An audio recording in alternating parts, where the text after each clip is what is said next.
Bharatiya Janata party బలపడాలి. ఈ రాష్ట్రంలో కూడా భారతీయ జనతా పార్టీ అధికారంలో రావాలి. ఈ రాష్ట్రంలో తెలంగాణ వచ్చిన తర్వాత పరిపాలించినటువంటి టీఆర్ఎస్ పార్టీ తెలంగాణ అభివృద్ధికి కృషి చేయలేదు. కుటుంబ పాలన తెలంగాణ ప్రజల మీద రుద్ది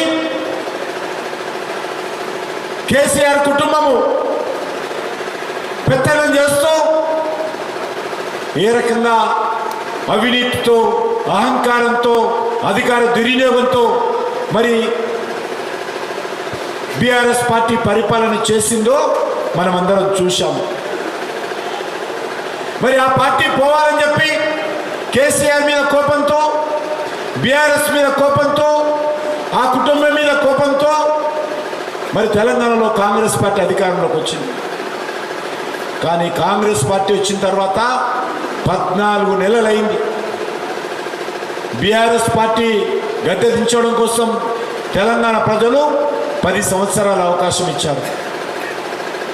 కానీ ఈరోజు ఎన్నికలు పెడితే కాంగ్రెస్ పార్టీని తుక్కున తెలంగాణ ప్రజలు ఓడించేటువంటి పరిస్థితి ఈరోజు తెలంగాణలో ఉంది.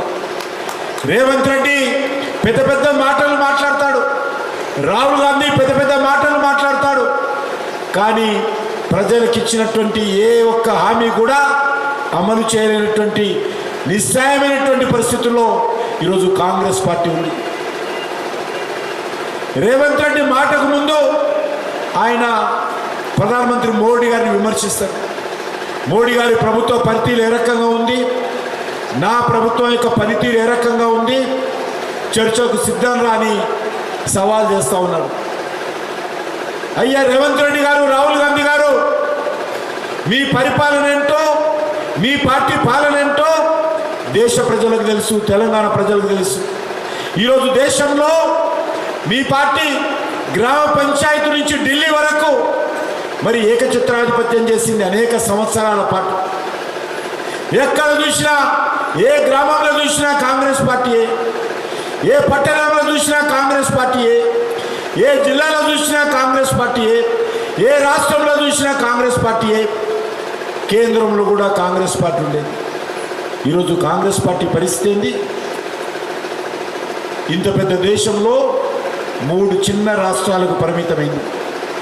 4 ఎంపీ సీట్లు ఉన్నటువంటి హిమాచల్ ప్రదేశ్లో, 5 గ్యారంటీల పేరుతో కర్ణాటకలో, 6 గ్యారంటీలు 420 సబ్ గ్యారంటీ పేరుతో తెలంగాణలో, ఈ 3 రాష్ట్రాల్లో మాత్రమే కాంగ్రెస్ పార్టీ అధికారంలో ఉంది. ఈ గ్యారంటీల పేరుతో అధికారంలోకి వచ్చినటువంటి 3 రాష్ట్రాల్లో కూడా కాంగ్రెస్ పార్టీ తీవ్రమైన వ్యతిరేకత కూడగట్టుకుంది. ఈ 3 రాష్ట్రాలలో కూడా కాంగ్రెస్ పార్టీ భవిష్యత్తు అంధకారంలో ఉంది. ఎప్పుడు ఎలక్షన్స్ జరిగినా హిమాచల్ ప్రదేశ్, కర్ణాటక, తెలంగాణలో కూడా ఎప్పుడు ఎలక్షన్ జరిగినా భారతీయ జనతా పార్టీ ఈ 3 రాష్ట్రాలలో కూడా కాషాయ జెండా ఎగరేస్తుంది. వీళ్ళు, ఈ ముఖ్యమంత్రి, వీళ్ళ నాయకుడు రాహుల్ గాంధీ నరేంద్ర మోడీ గారు విమర్శిస్తారు. నరేంద్ర మోడీ గారు గురించి మాట్లాడే అర్హత వీళ్ళకు లేదు. నక్కకు నాగలోకానికి తేడా ఎంత ఉందో ఈరోజు కాంగ్రెస్ పార్టీకి, భారతీయ జనతా పార్టీకి అంత తేడా ఉంది. భారతీయ జనతా పార్టీ ప్రభుత్వాలను విమర్శించేటువంటి నైతిక హక్కు లేదు. నేను మనవి చేస్తా ఉన్నాను, నరేంద్ర మోడీ గారి కంటే ముందు కాంగ్రెస్ పార్టీ 10 సంవత్సరాలు పరిపాలించింది. మన్మోహన్ సింగ్ గారు ప్రధానమంత్రిగా, సోనియా గాంధీ నేతృత్వంలో, రాహుల్ గాంధీ నేతృత్వంలో యూపీఏ ప్రభుత్వము నరేంద్ర మోడీ గారి కంటే ముందు 2014 ముందు వరుసగా 10 సంవత్సరాలు కాంగ్రెస్ పార్టీ అధికారంలో ఉంది. ఆ 10 సంవత్సరాలలో కాంగ్రెస్ పార్టీ 10 లక్షల కోట్లు కుంభకోణం చేసింది. అది బొగ్గు కుంభకోణం కానీ, కుంభకోణం కానీ, కామన్వెల్త్ గేమ్స్ కుంభకోణం కానీ, హెలికాప్టర్ల కుంభకోణం కానీ, అన్ని రకాలుగా ఏ రోజు టీవీలో చూసినా, ఏ రోజు పత్రికలు చూసినా కోర్టు ద్వారా చీవాట్లు, కుంభకోణాల వార్తలు తప్ప ఆ 10 సంవత్సరాలలో కాంగ్రెస్ పార్టీ పాలనలో ప్రజలకు ఏదీ కనిపించలేదు. నేను ఈరోజు గుండె మీద చేయి పెట్టుకొని కాంగ్రెస్ పార్టీని సవాల్ చేస్తా ఉన్నాను. ఈరోజు నరేంద్ర మోడీ గారి అధికారంలోకి వచ్చి 10.5 సంవత్సరాలు అయింది. ఒక్క రూపాయి నరేంద్ర మోడీ గారు పొరపాటు చేశాడు, అవినీతికి పాల్పడ్డారు అనేటువంటి ఆరోపణ ఎక్కడైనా ఒక్క రూపాయి ఆరోపణ నరేంద్ర మోడీ గారి మీద వచ్చిందా? ఈరోజు ఛాలెంజ్ చేస్తా ఉన్నాను రేవంత్ రెడ్డిని, రాహుల్ గాంధీ. మీరు మా ప్రభుత్వం గురించి మాట్లాడతారా? మీతో మేము చర్చకు రావాలా? పచ్చి అవినీతి పరులు మీరు, కుటుంబవాద రాజకీయాలు చేసేవాళ్ళు మీరు, మతం పేరుతో బుజ్జగింపు రాజకీయాలు చేసేవాళ్ళు మీరు.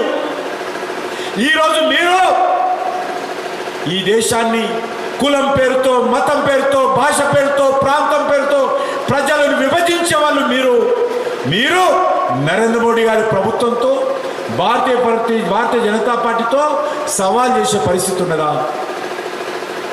మీరున్నప్పుడు రాష్ట్రంలో, దేశంలో ఏ రకమైనటువంటి పాలన ఉండేది? అవినీతి పాలన, కుటుంబ పాలన, అహంకారపూరితమైనటువంటి పాలన మీరు గతంలో యూపీఏ హయాంలో చేశారు. నరేంద్ర మోడీ గారు వచ్చిన తర్వాత ఈరోజు పాకిస్తాన్ యొక్క ఉగ్రవాదాన్ని, పాకిస్తాన్ ఐఎస్ఐ కార్యక్రమాలను ఉక్కు పాదంతో అణిచివేసిన చరిత్ర నరేంద్ర మోడీ గారిదని మనం చేస్తున్నాము. గతంలో ఏముండేది?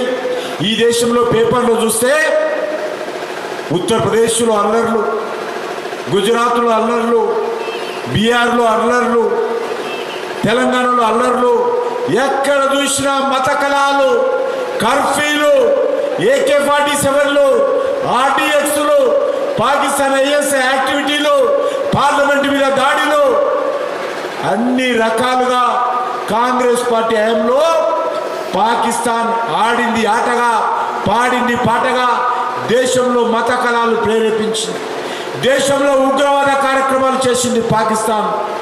ఈరోజు నరేంద్ర మోడీ గారు వచ్చిన తర్వాత ఈరోజు పాకిస్తాన్ పరిస్థితి ఏంటి?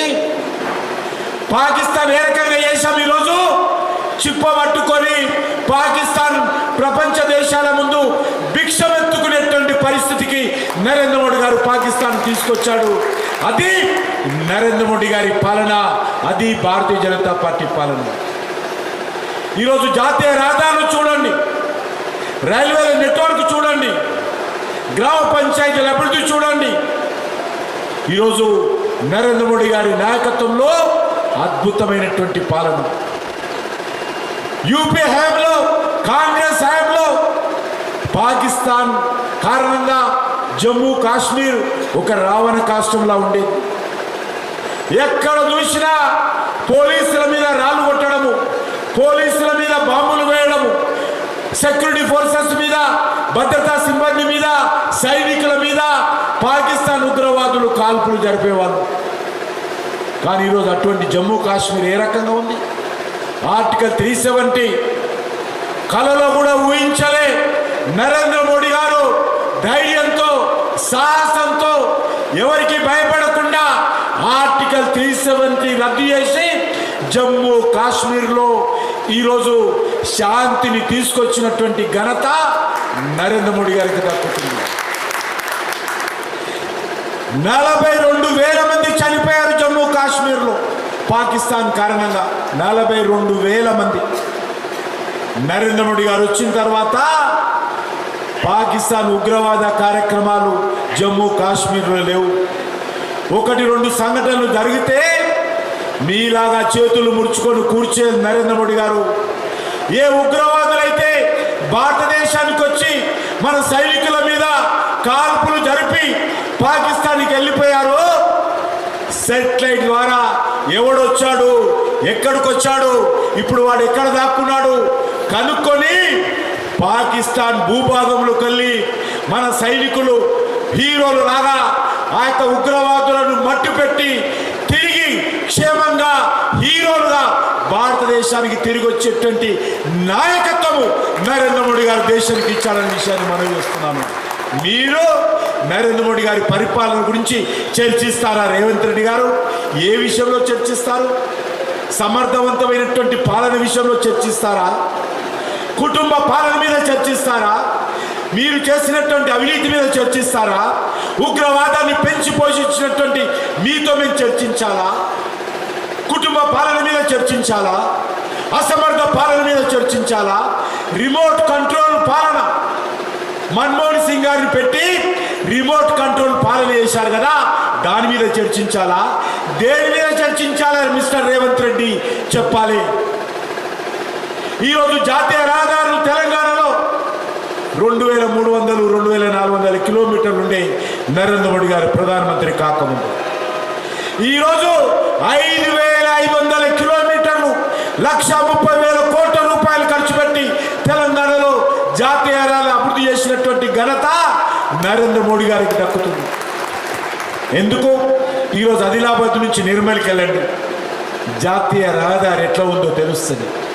మీరు గ్లాసులో, కారులో నీళ్లు పెట్టుకొని గ్లాసు కారులో పెట్టండి, నీరు ఒలకకుండా మరి ఏ రకంగా మంచి రోడ్డు నిర్మాణం చేసినటువంటి ఘనత నరేంద్ర మోడీ గారి ప్రభుత్వాన్ని. మిస్టర్ రేవంత్ రెడ్డి, మీరు ఒక్కసారి రోడ్డు దిగి చూడండి. రాష్ట్ర ప్రభుత్వ రోడ్లు ఏ రకంగా ఉన్నాయి, కేంద్రం చేస్తున్నటువంటి రోడ్లు ఏ రకంగా ఉన్నాయో చర్చకు సిద్ధంగా ఉన్నాడా రేవంత్ రెడ్డి అడుగుతా ఉన్నాను. ఏ విషయంలో చర్చించాలి, ఏ ముఖం పెట్టుకొని మీరు చర్చకు వస్తారో రేవంత్ రెడ్డి చెప్పాలి. అందుకే మనవి చేస్తా ఉన్నాను, ఈ రాష్ట్రంలో కానీ దేశంలో కానీ నరేంద్ర మోడీ గారి నాయకత్వంలో అద్భుతమైనటువంటి పాలన చేస్తున్నాము. మీ నాయకుడు రాహుల్ గాంధీ సంవత్సరంలో 2 నెలలు ఇతర దేశాలకు వెళ్ళిపోతాడు, అడ్రస్ లేకుండా పోతాడు, పోలీసులను తీసుకుపోడు, సముద్రంలో బీచ్ల దగ్గర వెళ్తాడు. ఇలా నాయకుడు దేశ వ్యతిరేక కార్యక్రమాలు మాట్లాడతాడు.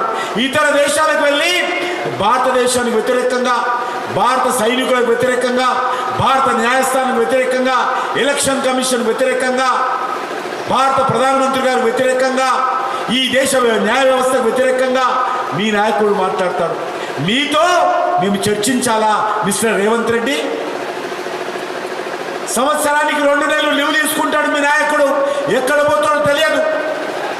ఈరోజు ప్రధానమంత్రి నరేంద్ర మోడీ గారు గత 10.5 సంవత్సరాలుగా ఒక్కరోజు కూడా సెలవు తీసుకోకుండా ఈరోజు ప్రపంచంలో ఎవరైనా ప్రధానమంత్రి ప్రపంచంలో పనిచేస్తున్నాడంటే, ప్రపంచంలో 10.5 సంవత్సరాలలో ఒక్కరోజు కూడా సెలవు తీసుకోకుండా పనిచేస్తున్నటువంటి ప్రధానమంత్రి భారత ప్రధానమంత్రి నరేంద్ర మోడీ గారు ఒక్కరే అని మనం చేస్తూ ఉన్నాము. మీరు నరేంద్ర మోడీ గారి ప్రభుత్వ పనితీరు మీద చర్చిస్తారా మిస్టర్ రేవంత్ రెడ్డి? ఏ విషయంలో చర్చిస్తారు? భారతదేశ గౌరవం ప్రపంచంలో ఇనుడింపజేసినటువంటి ఘనత, 500 సంవత్సరాలుగా రామ జన్మభూమి మందిరం కోసం యుద్ధాలు జరిగాయి, వేలాది మంది చనిపోయారు. కాంగ్రెస్ హయాంలో పరిష్కారం కాలే. సత్తా ఉన్న నాయకుడు కాబట్టి ఈరోజు అయోధ్యలో రామ జన్మభూమి సమస్య పరిష్కారం చేసి అక్కడ భవ్యమైనటువంటి దివ్యమైనటువంటి మందిర నిర్మాణం చేసినటువంటి నరేంద్ర మోడీ గారి పరిపాలన గురించి మీతో మేము చర్చకు రావాలా రేవంత్ రెడ్డి? ఏ విషయంలో చర్చిస్తావు? ముస్లింల ఓట్ల కోసం తలాక్ అని చెప్పి ఈ దేశంలో కోట్లాది మంది ముస్లిం ఆడబిడ్డలను ఈరోజు హక్కులు లేకుండా, ఈరోజు ముస్లింలకు సంబంధించినటువంటి ఆడబిడ్డలను నిర్లక్ష్యం చేసినటువంటి చరిత్ర కాంగ్రెస్ పార్టీ. ముస్లిం ఆడబిడ్డలకు హక్కులు కల్పించి తలాక్ అనేటువంటి చట్టాన్ని రద్దు చేసి ఈ దేశంలో అన్ని వర్గాల ఆడబిడ్డలకు అన్నగా రక్షణగా నిలబడ్డటువంటి నరేంద్ర మోడీ వారి పాలన గురించి చర్చకు వస్తాడా రేవంత్ రెడ్డి అని అడుగుతా ఉన్నాను. ఏ విషయంలో చర్చకు రావాలి? ఏ విషయంలో మీరు నరేంద్ర మోడీ పరిపాలనతో తూగుతారో ఈరోజు చెప్పాల్సినటువంటి అవసరం ఉంది. ఈ రకంగా చెప్పుకుంటూ పోతే అనేక విషయాలు చెప్పగలను. 70 ఎయిర్పోర్ట్లు ఉండే నరేంద్ర మోడీ గారు ప్రధానమంత్రి అయినప్పుడు, ఈరోజు 150 ఎయిర్పోర్ట్లు అయినాయి. 150 ఎయిర్పోర్ట్లు.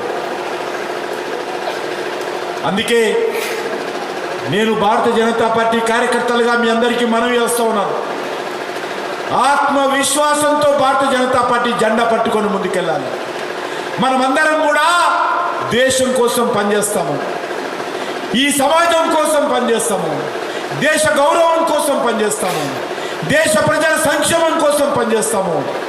ప్రపంచం